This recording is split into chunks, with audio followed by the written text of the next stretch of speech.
This talk is all about slowness, so let's take it easy. Has everyone got a beverage?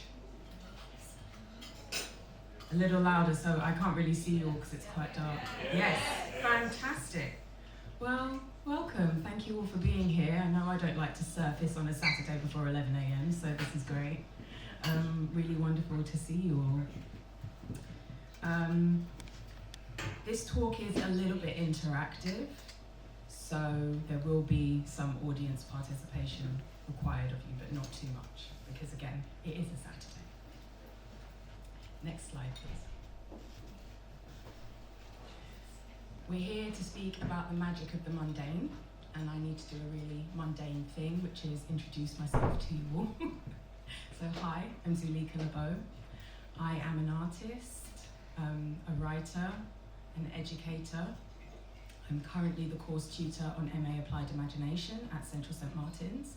There are two of my students and one of my colleagues in the audience now, so let's just give them a little round of applause.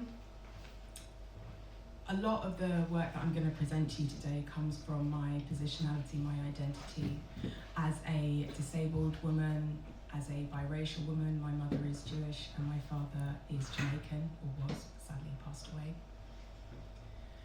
I'm a huge nerd that also informs the practice. So there will be some nerdy stuff today. I apologize, but not that much.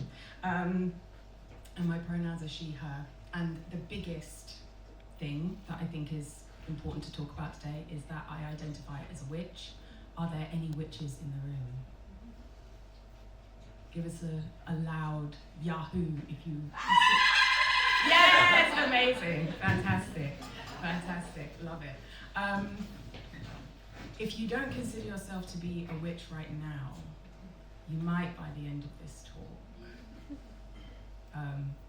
I apologize if that makes you feel uncomfortable.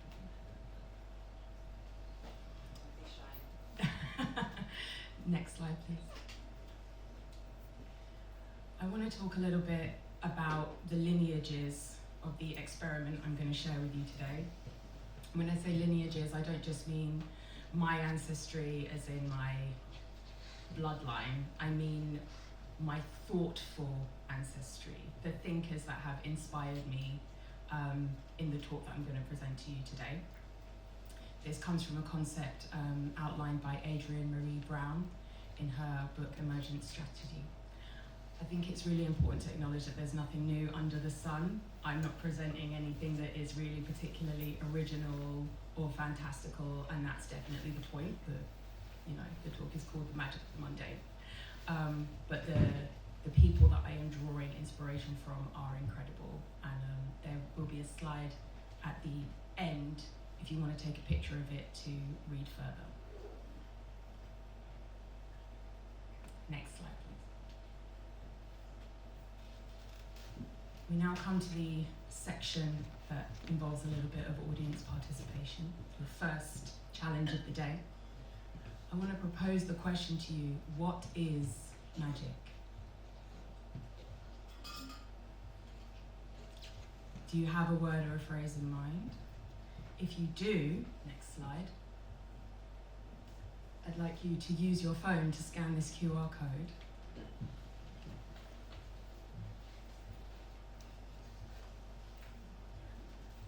And you have, I think, 25 characters to describe what magic is to you.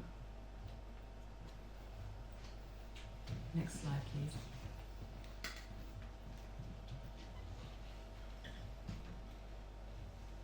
We're making a word cloud together. Could you go back? Yeah, there we go.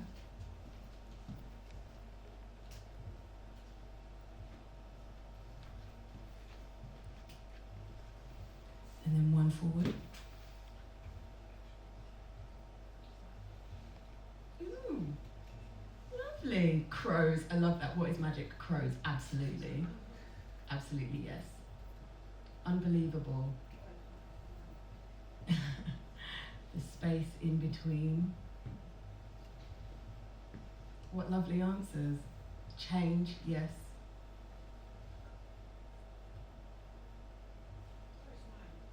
It will come up.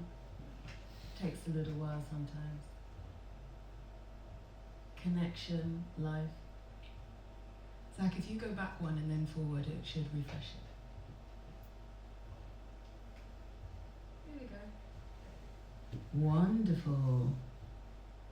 Power. Love it.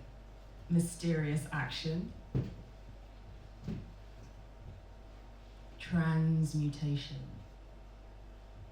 I love these answers. Thank you so much. Give yourselves a round of applause for participating with me today. So, next slide, please. I'm going to give you one of my favourite definitions of magic from Starhawk. Has anyone heard of Starhawk? Yeah. She's dope. Really appreciate your definitions.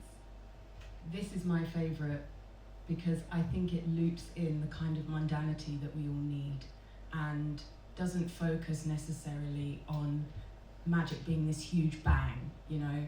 I wave my magic wand and then something happens. It focuses on an internal change that makes your perspective different. And then that is how you enact on the rest of the world. So I want you to hold that thought and stick with me. It also acknowledges that magic is a craft, a practice, and an art, rather than something that just happens out of nowhere. Next slide, please. I'd like to tell you a story, if I may. I want you to keep in mind some of the definitions that we've explored and also the definition that I just gave you as I give you this story. Next slide, please. Do we have any Welsh speakers in the room? That's like a comedy sketch, isn't it? Who's from out of town? Is anyone familiar with Welsh mythology or Irish or Scottish mythology? Oh, so this will be a treat for you. Fun. Okay, cool. This babe is Curated.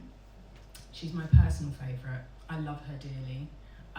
She is a goddess of prophecy, insight, wisdom, the moon.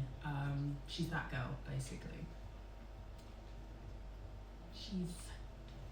She's quite a human goddess, which is important for the story. Next slide, please. Curated has two children, Creary and Morfran. So Creary is said to be beautiful, smiley, sunshiny, clever, just a delight to be around. Morfran is not so lucky. In a lot of the texts, I'm just going to paraphrase, he basically has a face that only a mother could love, and she does love him very dearly. He is also quite gloomy and not fun to be around in any kind of possible way.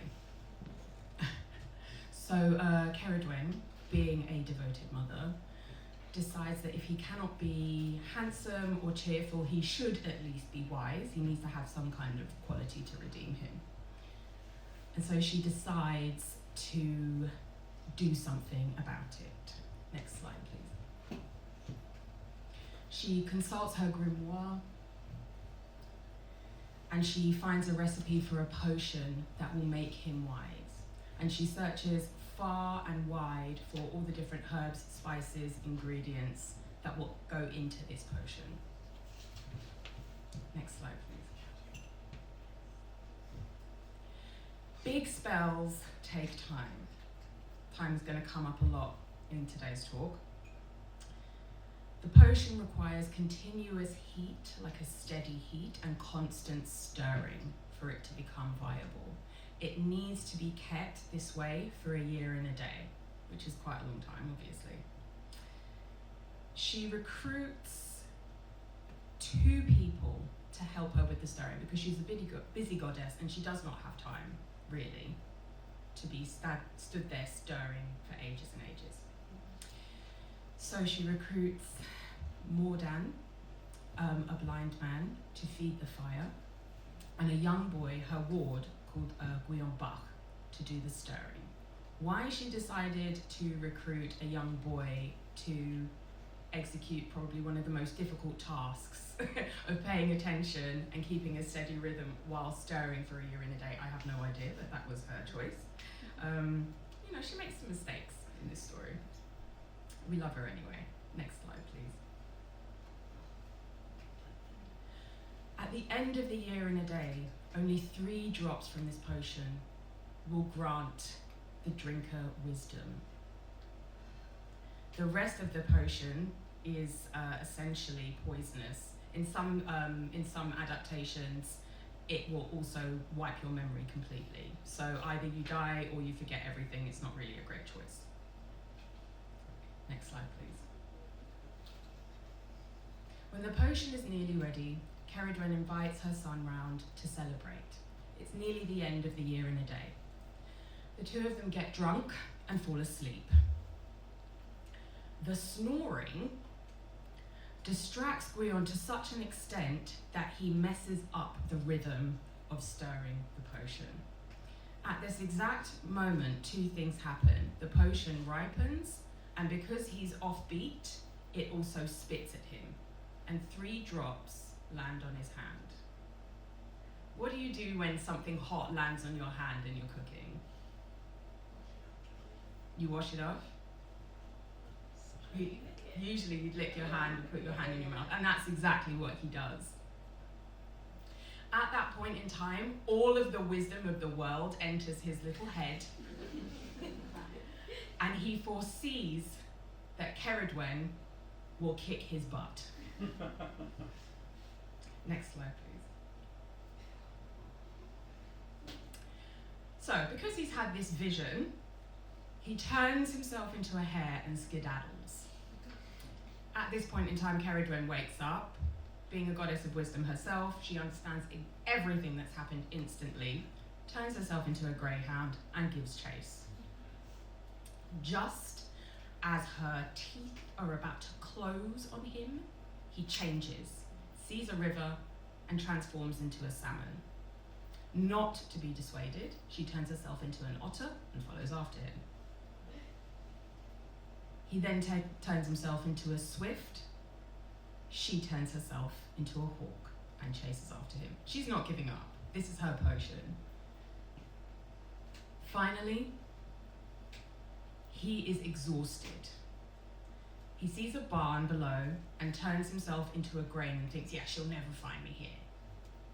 She's a goddess. She finds him. She turns herself into a hen and eats him. Next slide, please.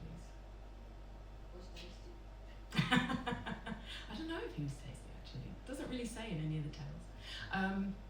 What it does say, though, is that she becomes pregnant.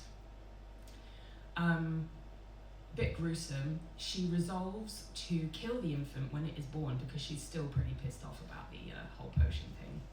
But when he is born, he is so beautiful and wise-looking that she cannot bring herself to do it. She names him Taliesin, or of the shining brow, in recognition of his beauty and wisdom. But she is annoyed, and continues to be annoyed at Gwion, or Taliesin as he's now named. So she decides that she can't keep him. In some translations she puts him in a sack, and in others she puts him in a basket and puts him in the river. Next slide. Where he is found by Elfin and Anharad, and they raise him, and he then becomes a bard in the court of King Arthur. But that is a different story for a different day. So, I'd like to ask you all, and you can just yell at me, what are you taking away from that story? Just one word answers.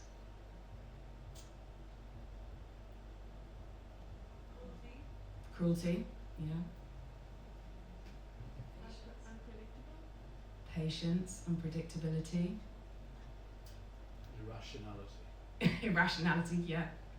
Most myths are like that, aren't they? They don't make much sense. Sadness, yeah. There's a lot of grief there. The things that I'm taking away from it are that magic takes time. Magic takes patience. There's some huge power in the domestic. And there's a lot of power in what we give attention to consistently. Next slide, please.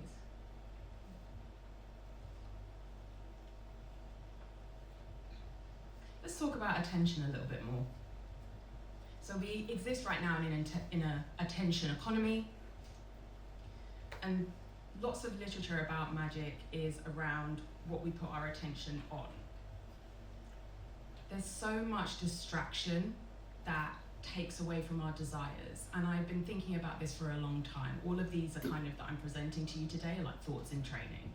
But I really am curious about what we give our attention to and how that relates to the magic in our lives. Next slide, please. One of the ancestors that I'd like to claim is a woman called Robin Wall Kimmerer. She wrote a book called Braiding Sweetgrass, which is an amazing book, and I really suggest that you listen to it if you haven't. Listening to her reading it is really incredible. Anyway, in the quote, she gives in the book, she gives a few different tales and examples of current or modern equivalents to indigenous wisdom. And one of the quotes from the book is this: "Paying attention is a form of reciprocity with the living world, receiving the gifts with open eyes and an open heart." I think one of those big gifts is attention, and how we receive the attention of others, and how we give the gift of attention to other people. Right now, you're giving me the gift of your attention, so thank you. Next slide, please. We now come to the magic bit. I want to ask you, which way do you tend to stir your drinks? Clockwise? Counterclockwise? Hands up clockwise. Okay, most of the room. Hands up counterclockwise. Right, okay. Good to know, thank you. Why do you stir your drinks that way? Habit? OCD? Left-handed. Because you're left-handed, okay. So being left-handed, you stir counterclockwise? Okay. All right. Next slide, please. So what if I told you that the direction that you stir your drinks in could be a form of magic? In Old Brythonic English, I guess, there are two terms for kind of left and right, or sunwise and counter sunwise, which is Thaisel, which means sunwise, and Widdershins, which is anti-sunwise. The phases of the moon follow this pattern: the waxing, the fullness, sunwise, and the waning, Widdershins. You can't see Thaisel? Don't worry. It's there. One thing I want to invite you all to think about is what you want to add and what you want to subtract to your life at this current moment.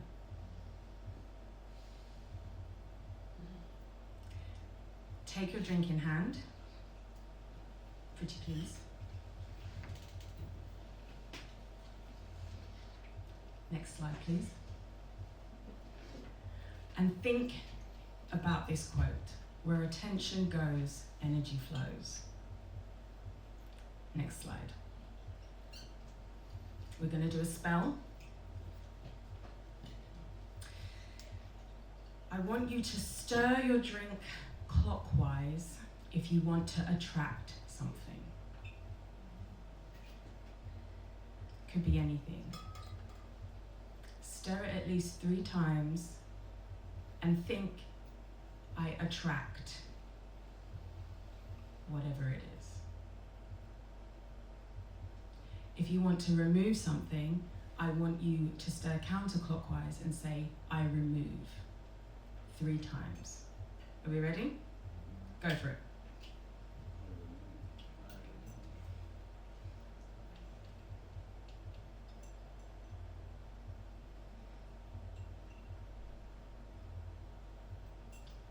Done? Drink.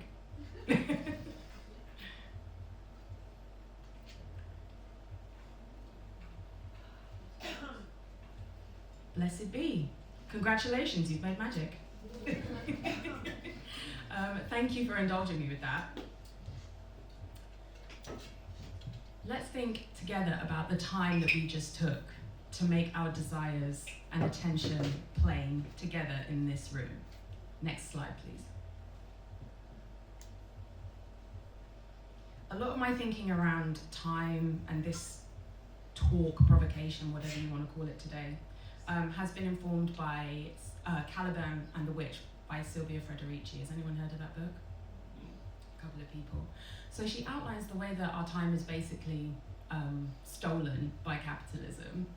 And she also talks about the way that serfs lived prior to capitalism, which was very much in accordance with the rhythm of the sun, the rhythm of their bodies, eating at different times, waking up in the middle of the night to have a little snack and then going back to sleep. Love that.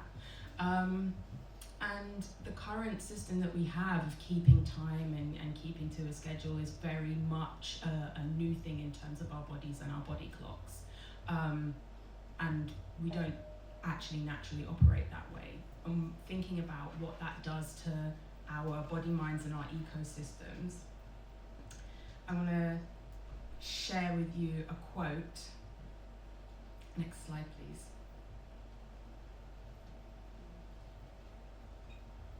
From a good friend of mine called Annabelle, who's sitting in the audience, and I just wanted to embarrass her a little bit.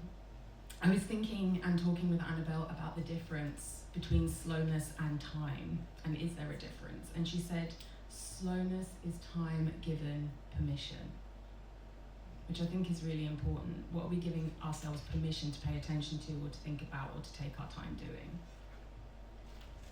Another way of thinking about it, next slide please, is to think about crip time. Crip time is a phrase that was coined by Ellen Samuels in their essay 6 Ways of Looking at Crip Time. And I want us all to think about this because a lot of my work as a person who has a disability is informed by the time that I do or don't have. And you might have heard that you have the same amount of hours in a day as Beyonce. Obviously nobody has that. But disabled people really have a very different relationship with time. So I'm going to read the quote. It's a long one, I apologize, but I think it's worth it. Crip time is broken time. It requires us to break in our bodies and in our minds, to new rhythms, new patterns of thinking and feeling and moving through the world. It forces us to take breaks, even when we don't want to, even when we want to keep going, to move ahead. It insists that we listen to our body minds so closely, so attentively, in a culture that tells us to divide the two and push the body away from us, while also pushing it beyond its limits.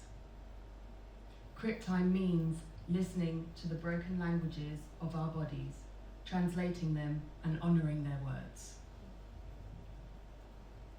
So I want to invite you to think about how you honour your body, or don't honour your body, and how you push your body beyond its limits through capitalistic intent, let's say. Next slide, please. I also want us to think about time as something that could be loving. In her work, Don't Touch My Hair, Emma Dabiri talks about the relationship that Indigenous African people have with time. As I pointed out earlier, my father is a black man, and so I have curly hair, and this hair takes time and it takes work. Afro hair generally takes time and work. It needs love and attention. In the book, Dabiri talks about the way that styling hair is a community activity that forges bonds and creates the village as much as any other activity.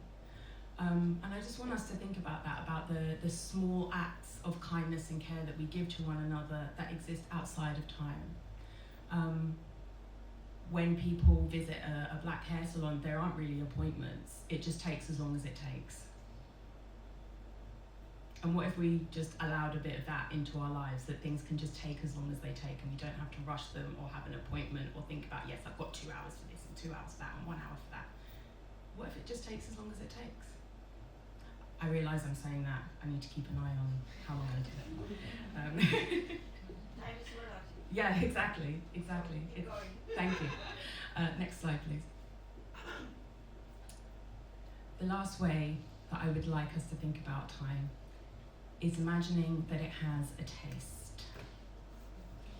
You might have heard of the 5 flavors or tastes in Japanese cuisine. So we have sweet, sour, salty, bitter, and umami. But there is a 6th flavor, which is called kokumi. And I like to think of kokumi as the taste of slowness or the taste of time. Kokumi is the flavor of aged cheese, wine, slow roasted coffee or meat, aged meat, kimchi, pickles. All of these aged, slightly rotten foodstuffs that we love. It's not a direct flavor, but it enhances everything. It's the final sauce, the little salt-based sprinkle at the end. And I want us to think about what would happen if we didn't have that. We're all so busy rushing around. What if we didn't have that slow taste to accompany all of the other wonderful flavors in our lives? Things would be really dull. So if there's a taste of slowness, how can you invite that more into your life? Maybe you just eat more pickles, that's one way of doing it. But there could be other ways. Next slide, please. I invite you all to take a moment to think about the slow rituals that you have in your life. And if you don't have any, could you start?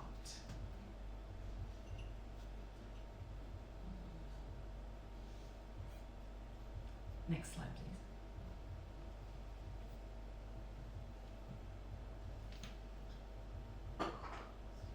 We tend to think about mundanity as being really boring. And it is. It's boring, it's practical, it's stuff that I need to do. The current conversation around self-care is that, a lot of it is candles and getting your nails done, getting your hair done. And that seems like it's exciting, but actually it's just kind of boring maintenance when you think about it. Brushing your teeth is self-care. Polishing your shoes is self-care. Doing your ironing is self-care. These are all things that you need to do that bring a richness to your life, or you're doing it for your future self. So that if you are in a rush, you can just reach into your closet and grab something. I'm using this analogy. I'm somebody that likes to iron. I understand that not everybody does. Resting is another thing that is really boring, but is totally essential. Rest is resistance, as Audre Lorde said. And I want us to think about that, these really boring things, and how they can help us to claw back some sense of ourselves from capitalism. But the other part about it is that they are really boring, but they're also really magical. Sleep is amazing, super magical. You go to sleep, you hallucinate for between 6 to 8 hours every day, and then you just wake up. And sometimes you don't remember them, and sometimes you do. That's magic. That is real magic. You wake up if you are lucky. Exactly. Well, let's hope, everyone in this room is lucky today. Yes. Everyone in this room has been lucky. So I just want to touch on 2 other things, mundane, magical things. Next slide, please. One of them is cake. Blowing out candles on a cake is a spell. It's a spell that protects us from the evil eye. It's a spell that gives us good wishes for the year ahead.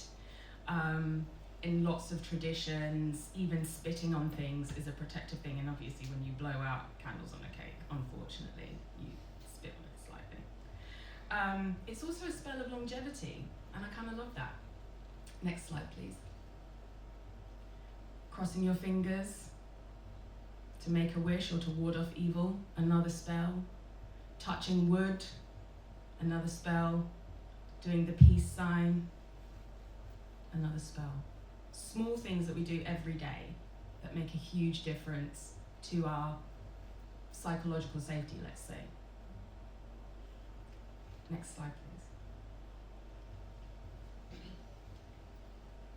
So now we come to maybe the crux of my point, I don't know, I'm kind of wondering.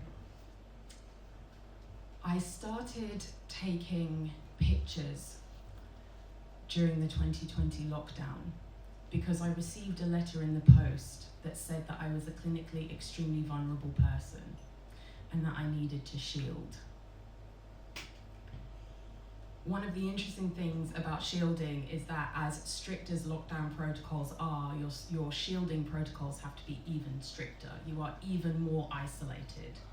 The only person that I really saw was my partner at the time. Next slide, please.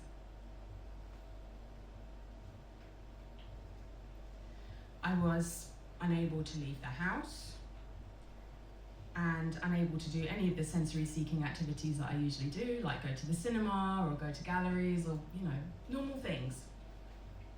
And I like to have input, so it was difficult for me. On top of, the world kind of ending, let's give it some perspective here. I became really, really focused on small things in my house that became super significant that I had never really registered before because I hadn't had the time to register them and I hadn't been paying attention.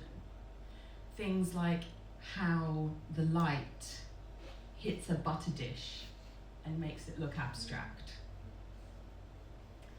Washing hands became incredibly important, and so soap became incredibly important. And I really became fascinated by bubbles. Next slide, please. Sunrise and sunset in the flat that I was living in were somehow the hot spots of the day. And I became super obsessed with making sure that I was present for those 2 points in time. And I used to do the washing up first thing in the morning. And one day I noticed that there was a small drama going on with the gloves. And I wanted to capture that because it felt like a Renaissance painting, just like all this kind of interplay of light and shadow. And I only retouched these images a tiny bit to make sure that the colours were as rich as they actually appeared to the eye, because when you're taking images on your phone, which I was, it kind of flattens everything. But this is actually what it looked like. Next slide, please. Slowing down gave me an opportunity to live my life according to crib time, which I hadn't been able to before, to honour what my body wanted to do. And I began to really think about where our collective attention went during that pandemic, and a lot of it went to, well, it still is, on this area of our faces, the nose and the mouth. It became super significant. And I began thinking about it and getting really obsessive and thinking, wow, yeah, it's kind of like a Batman situation. When that part of your mouth is covered, what happens? Even when I'm doing this now, the sound is changing. It's really important. Next slide, please. So like a lot of people, I had my birthday, a significant birthday, my 30th birthday, during the 2020 lockdown. And the photos that I took on that day were when my mother and my uncle came to visit me to give me birthday presents from 6 feet away. And the only creature that was allowed to go in between us was the dog. So this is Sonna, or Sonna the Boo, as was her nickname. I don't know why her name was Boo, it just was. And I became really obsessed with how soft she was. And I wanted to take a picture of her. Sadly, she is no longer with us, but we're honouring her today. Next slide, please. So more and more I felt the necessity of capturing these small moments of attention, exquisite attention, things that felt sublime to me, that had never felt sublime. So tangles of wires became really important. I didn't want to forget that feeling when the world opened up again. I wanted to preserve it. I wanted to remember it. Next slide, please. It felt really important to preserve what felt important. Next slide, please. Or funny. This was a meme that I made, but that definitely is not a meme. That is I still laugh at that every time. It's better than the show. Thank you. Next slide, please. Or things that felt vital. This is a close-up of hundreds and thousands of medicine packets that I collected and saved over the course of, well, yes, for the last 5 years, basically, I've been saving them. And this is coffee, which is my lifeblood. Next slide, please. So 5 years later, this year, I put together an exhibition called Four Walled World in a very small community bookshop called the All Good Bookshop on Turnpike Lane that I suggest you all visit because it's community run and they're really doing great things there. Next slide, please. The show was called Four Walled World, and I really was trying to capture that sensation of being claustrophobic and paying exquisite attention to things and just being in a room and feeling slightly trapped. So many people who visited this show said to me afterwards, I had forgotten so much about that pandemic and about those 2 lockdowns. And I'm really glad that I haven't forgotten, that I'm still paying attention and I'm still thinking about it. Next slide, please. So I set up the space to be dark and isolated. All that was in there was a bunch of projectors, a desk with some books, and a screen that showed a video of different clips that I had been collecting over those 5 years, particularly clips of preposterous news moments. Like, who remembers Mike Pence with the fly? I just could, I still think it lives rent-free in my mind that happened. And all the memes from that time that we made, and they're just like, yeah, people forget about those things. Or the Ben Shapiro outrage over the song WAP. So that made the video, and it always gets a few chuckles. The other thing that I did was, as I mentioned, spend a lot of time making a bead curtain out of all of the medicine packets that I had saved. Because I wanted it to feel like you had to enter the space and divide and part this medication, and a lot of it was hydroxychloroquine. Who remembers that scandal? I take hydroxychloroquine daily, and it's really important part of my medication regime, and I couldn't get it for a while. So I made the bead curtain out of those moments and tried to reconstruct it and create that space. Next slide, please. So I'm not trying to say that my work is magic. I might think it is, but obviously I don't expect you to. What I'm trying to say is that space and attention allows us to experience magical moments, and to think about our creativity as a magical source that we can tap into whenever we like. Time, slowness, attention equals magic, in my opinion. That's what I want to offer you today. This recipe invites the gift of presence. So that's my offering to you today. Next slide, please.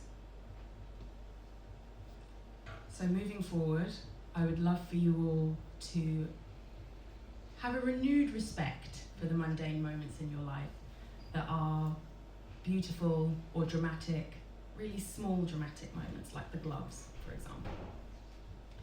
If you feel like it, snap a picture, and if you feel even more like it, send the picture to me. I'd love to see it. But if not, keep taking pictures and documenting, and thank you for your time. Next slide, please. This is the bibliography. for the nerds in the room. Thank you.